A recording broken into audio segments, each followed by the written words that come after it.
Assalamualaikum warahmatullahi wabarakatuh. Saya Isni Ayu Ramadan dengan NIM 114240057 dari kelompok 2. Saya akan mempresentasikan hasil penelitian dari kelompok 2, yaitu tingkat kepedulian mahasiswa Institut Teknologi Bandung, Kampus Jatinangor terhadap pengelolaan sampah organik. Latar belakang dari penelitian ini yaitu sampah organik seperti sisa makanan dan daun-daunan masih mendominasi timbulan sampah di kampus, namun pengelolaannya belum optimal. Fasilitas tempat sampah terpisah tersedia, tetapi sering tidak dimanfaatkan.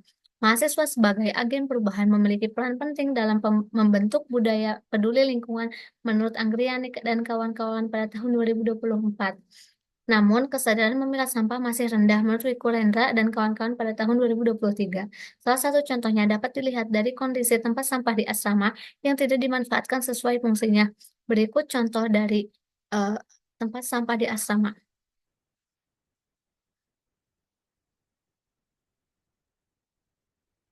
Selanjutnya, rumusan masalah. Yang pertama, seberapa tinggi kepedulian dan kesadaran mahasiswa terhadap pengolahan sampah organik? Yang kedua, apa saja faktor-faktor penghambat bagi mahasiswa untuk memilah sampah organik?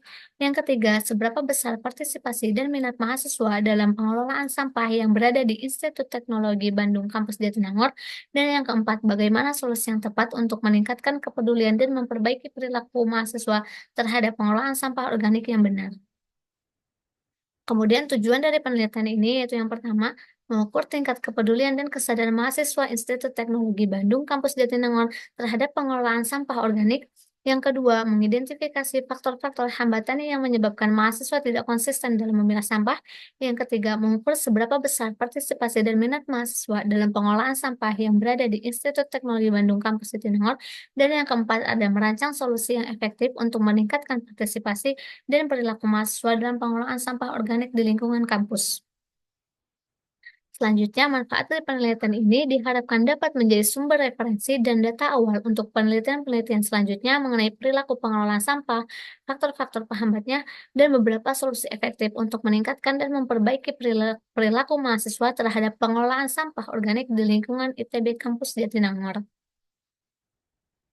Selanjutnya, metode dari penelitian ini pendekatan dengan kuantitatif dan kualitatif, mixed method, instrumen berupa kuesioner dan wawancara, subjek yaitu 45 orang mahasiswa dari berbagai fakultas sebagai responden dan petugas IPST, ruang lingkup itu yaitu penelitian ini dilakukan di lingkungan ITB Kampus Jatinangor dengan fokus pada sampah organik serta perilaku dan kepedulian mahasiswa terhadap pengelolaannya dan teknik pengumpulan data merupakan dengan pengisian kuesioner melalui Google Form dan wawancara langsung dengan petugas IPST.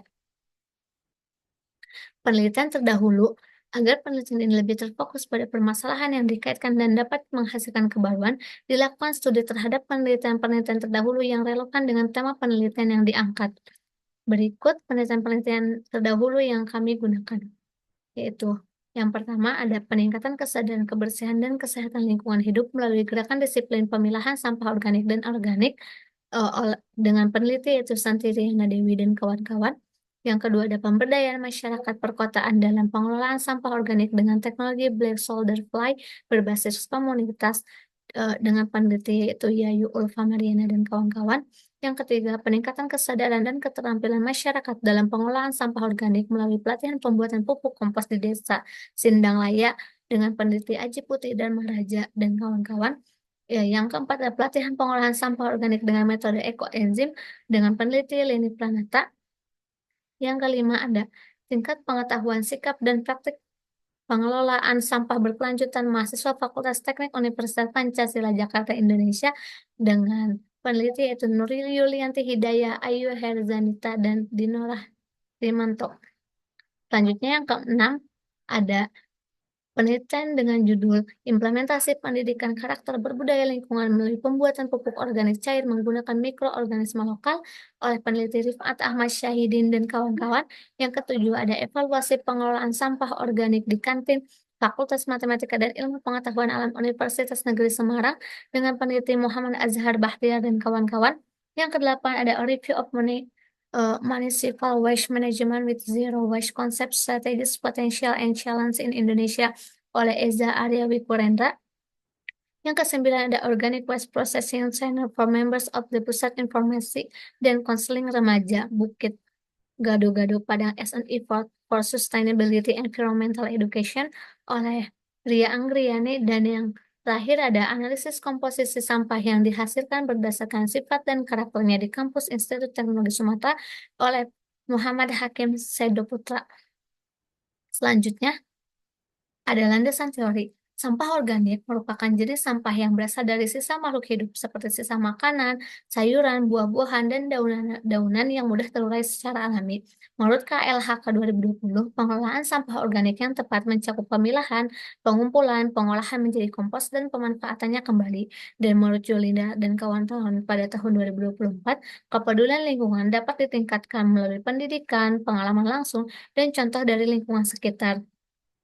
Dan menurut Putri dan kawan-kawan pada tahun 2023, mahasiswa sebagai agen perubahan sosial memiliki pengaruh besar dalam membentuk budaya sadar lingkungan di lingkungan kampus dan masyarakat. Selanjutnya, hasil wawancara kami kepada petugas IPST yaitu total sampah harian melebihi satu bak mobil. Jika dikalkulasikan per bulan bisa mencapai 2 ton, sekitar 1/4-nya merupakan sampah organik, sampah terbanyak berasal dari box nasi atau sampah dari kantin, yang keempat ada kardus dan botol dikumpulkan kembali oleh BUMDes, sedangkan sampah organik diolah menjadi pupuk. Pengangkutan sampah dilakukan 2 kali sehari, mahasiswa ikut terlibat dalam mengolah sampah untuk keperluan penelitian dan tugas akhir. Mahasiswa ITB sudah mulai menerapkan pemisahan sampah organik dan anorganik. Kendala utama yaitu munculnya bau dan lalat dari sampah organik. Selanjutnya ada pengolahan kompos dilakukan sepenuhnya oleh petugas IPST. Dan yang terakhir, kompos yang dihasilkan digunakan kembali untuk lingkungan kampus Jatinangor. Analisis kepedulian mahasiswa yang pertama terhadap perilaku mahasiswa. 17,8% mahasiswa selalu memilah sampah, 37,8% sering memilah, 33,3% kadang-kadang, 11,1% jarang memilah sampah. Alasan tidak memilah yaitu 57,8% malas untuk memilah sampah, 48,9% tidak sempat untuk memilah, 46,7% tidak tersedia tempat sampah terpilah, 24,4% merasa memilah sampah tidak penting, dan 8,9% tidak tahu bagaimana caranya untuk memilah sampah. Kemudian, yang kedua terhadap sikap dan tanggung jawab mahasiswa. Kepedulian rata-rata 4,22 dari skala 5, rasa tanggung jawabnya itu 3,87, respon terhadap teman yang membuang sampah sembarangan yaitu menegur 35,6%, diam 35,6%, dan membantu membersihkan 28,9%. Yang ketiga, partisipasi mahasiswa. 88,9% belum pernah ikut kegiatan seperti pelatihan, workshop, atau kampanye pengelolaan sampah lingkungan. Hanya 11,1% pernah ikut kegiatan seperti pelatihan atau kampanye, namun 77,8% menyatakan mungkin bersedia jika ada waktu dan kesempatan, dan 17,8% bersedia mengikuti kegiatan seperti pelatihan, workshop, atau kampanye. Implikasi dari penelitian ini yaitu kepedulian mahasiswa cukup tinggi, tapi belum tercermin dalam kebiasaan nyata. Banyak yang jarang memilah sampah atau menegur teman. Masalah utama bukan fasilitas, tapi kesadaran dan kebiasaan.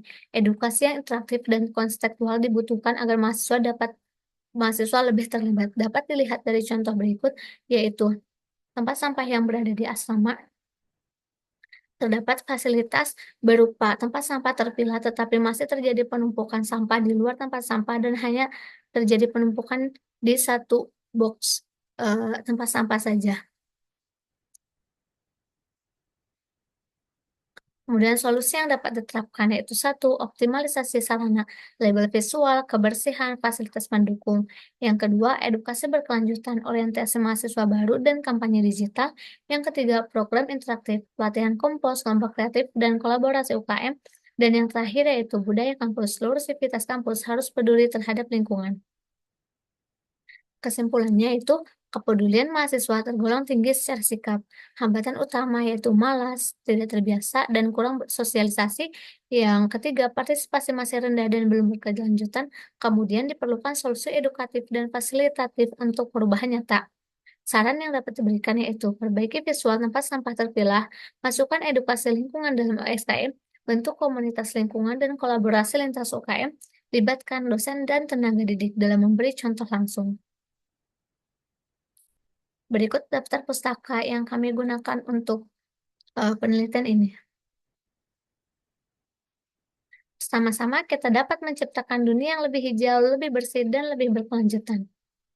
Sekian dari saya, mohon maaf apabila ada kesalahan. Terima kasih. Wassalamualaikum warahmatullahi wabarakatuh.